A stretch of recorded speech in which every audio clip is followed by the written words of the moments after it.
కాదు, మధ్యతరగతి కుటుంబంలో పుట్టిన ప్రతివాడు ఈ తప్పులే చేస్తున్నాడు. ఎందుకంటే బుర్ర నిండా ఆశలు, ఇంటి నిండా కష్టాలు, పెరిగిన ధరలు, తరగని బాధలు, పాలవాడికి, నీళ్లవాడికి, రెంటుకి, కరెంటుకి, రేషన్కి, మందులకి, కూరలకి, కూతుళ్ళకి, అల్లుళ్ళకి, కొడుకులకి, చదువులకి, పండగలకి, పబ్బాలకి, శుభాలకి, అశుభాలకి, అన్నిటికీ ఖర్చు ఖర్చు ఖర్చు.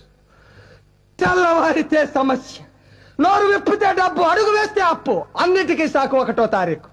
అది సర్వరోగ నివారిణి. 1వ తారీఖు అని 30 రోజులు ఎదురు చూస్తాం సార్.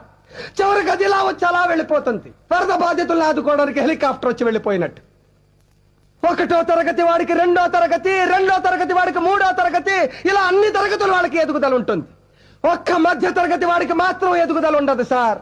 ఒక్కడు రెక్కలు ముక్కలు చేసుకుని సంపాదిస్తుంటే 10 మంది అడ్డగాడిలా కూర్చుని తినే దౌర్భాగ్య సాంప్రదాయం మారినంత వరకు